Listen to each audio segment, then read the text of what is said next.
They struggle to actually find young people to do work, and of course housing is a problem and healthcare is a problem, as was mentioned earlier. The hospital here gets closed quite frequently. Nothing to do with vaccinations, I don't believe. It's a doctor issue. It's more a shortage of doctors. So what do you do in the meantime? I mean, you've got lots of plans for building houses, etc. But in the sort of immediate spectrum, what do you do to create a Blue Seal test to quickly license the 20,000 immigrant doctors we have in Canada? Many of them are prevented from ever working, and they give up on getting a job as a doctor, and they end up taking low-wage work for the rest of their lives. I'm proposing a simple Blue Seal testing standard that would apply right across Canada. Take the test, get the license, get to work within 60 days. Okay, and I mean that obviously you're going to encounter some opposition from the College of Medicine, etc., across the provinces. Yeah. So how do you deal with that issue? We push forward. There's not easy street leads to a dead end. Best hard roads lead to the best destinations. We're no longer going to accept that this or that gatekeeping bureaucracy stands in the way of obvious common sense solutions. It is unacceptable that 20,000 doctors can't work in Canada when we have a massive shortage. And when people come to me and say, yeah, but this or that clerk or bureaucracy is not going to be happy, that's life. Right. There's going to be a lot of vested interests and bureaucracies that are going to be very unhappy when I'm Prime Minister. Okay. On the topic, I mean, in terms of your sort of strategy currently, you're obviously taking the populist pathway. What does that mean? Well, appealing to people's more emotional levels, I would guess. I mean, certainly you tap very strong ideological language quite frequently. Like what? Left wing, this and that, right wing. I mean, it's that type of ideological spectrum. I never really talk about left or right. Anyways, I don't really believe in that. Okay. A lot of people would say that you're simply taking a page out of the Donald Trump book. Like which people would say that? Well, I'm sure a great many Canadians, but... Like who? I don't know who, but... Well, you're the one who asked the question, so yeah. You must know somebody. Okay. I'm sure there's some out there, but anyways, the point of this question is, I mean, why should Canadians trust you with their vote, given, not just the sort of ideological inclination in terms of taking the page out of Donald Trump's book, but what are you also talking about? What page? What page? Can you give me a page? Give me the page. You keep saying that. In terms of turning things quite dramatically, in terms of Trudeau and the left wing and all of this. I mean, you make quite a it's quite a play that you make on it.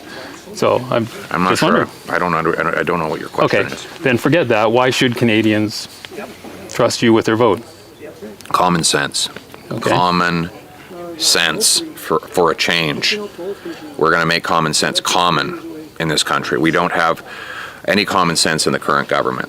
The guy prints $600 billion, grows our money supply by 32% in 3 years. That's growing the money 8 times faster than the economy. No wonder we have the worst inflation in 4 decades. I'm going to cap spending, cut waste, so that we can balance the budget and bring down inflation and interest rates. You'll want to be able to pay your mortgage again? You want to be able to afford rent? Then you have to vote for Pierre Poilievre, because I'm the only one with a common sense plan that will bring back the buying power of your paycheck.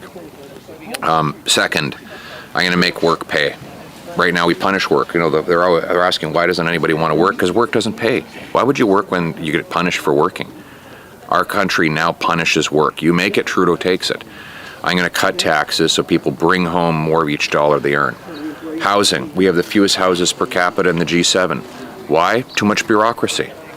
We have the land. We have more land than any other country in the G7. Yet why do we have the fewest houses per capita? Because you can't get anything built. I'm going to require cities boost home building by 15% per year, or they're going to lose federal money.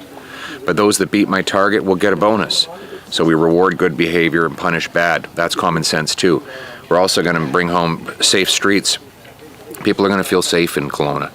Kelowna is the worst crime in all of Canada after 8 years of Trudeau and Singh.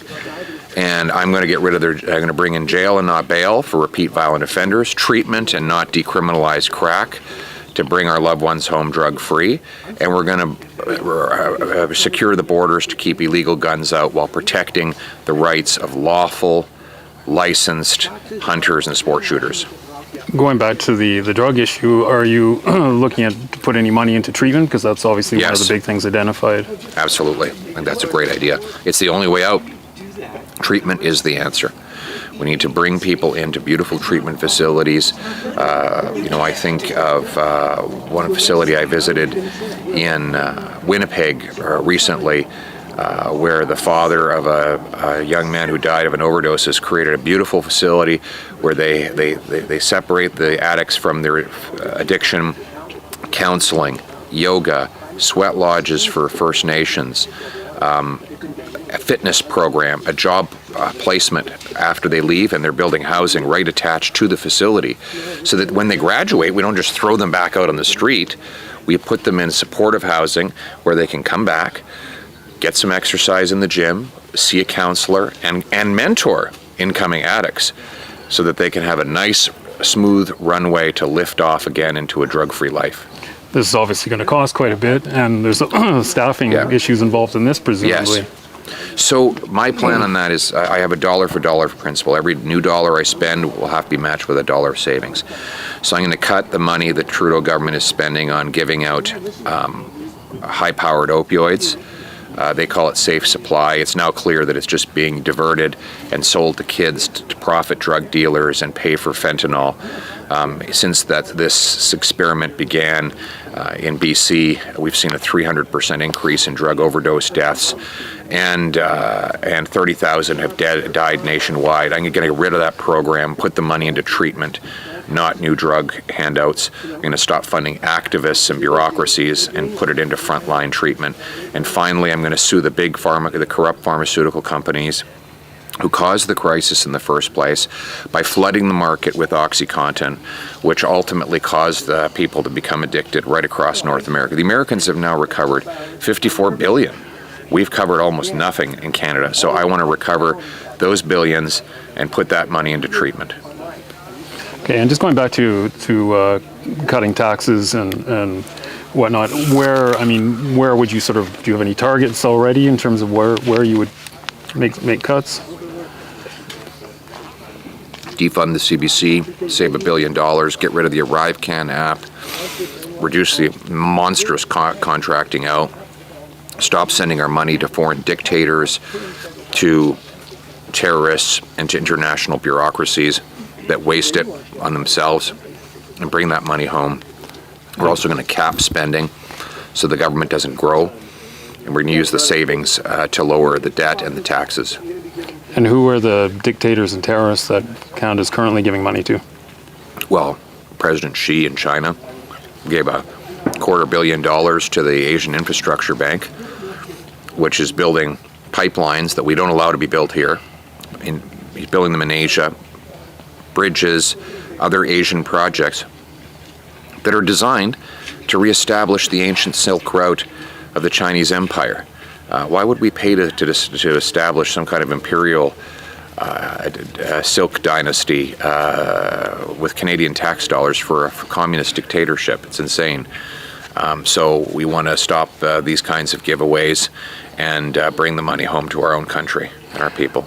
So I'm guessing with you as Prime Minister, relations with China would be a bit rockier than they are currently. Well, I think they're very rocky right now. It's just that they're the ones, the dictatorship in Beijing is the one in charge. They're basically dominating our Prime Minister and exercising influence against our country. I'm going to stand up for Canada because this is our country and our home.